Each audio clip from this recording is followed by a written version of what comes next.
నా పిచ్చి పిల్లం వండే పిచ్చి వంటలకు తిరిగి మళ్ళా స్వాగతం. ఈరోజు నన్ను ఇబ్బంది పెట్టడానికి చేసే వంటకం మైదా ఉప్మా. రంగు పడుద్ది.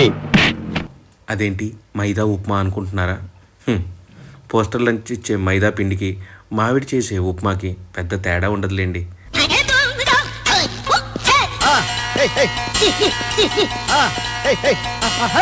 అందుకే ఆ మాట అన్నాను. తప్పుగా అనుకోకండి సుమా. చూసారా, ఎవడైనా ఎసట్లో రవ్వ పోస్తాడు, మావిడేంటో తాలింపులోనే రవ్వ పోస్తుంది.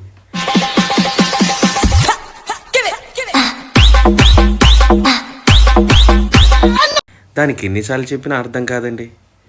పనిలో పని. ఇంకొక అద్భుతం ఏంటంటే, నాకు షూటింగ్ లేదని మావిడ నన్ను కూర్చోబెట్టి వంట చేపించే ప్రయత్నం కూడా చేసిందండి ఇవాళ.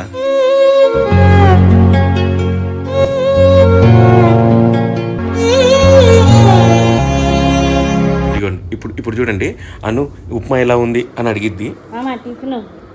ఇదంతా స్కెచ్ అండి, ముందే ఇదంతా ప్రీ ప్లాన్. చూసారన్నా, ఏం చెప్పలేక అది నా పరిస్థితి. నా బతుకు తగలయ్యా, చివరికి నువ్వు కూడా నా డన్ మీదకి దాడికి వచ్చేసావు అన్నమాట. నా ఎక్స్ప్రెషన్ బాగుంది కదా, ఏం చెప్పమంటావు మామ, రకరకాలుగా ఉంది. అది అక్కడ డైలాగ్.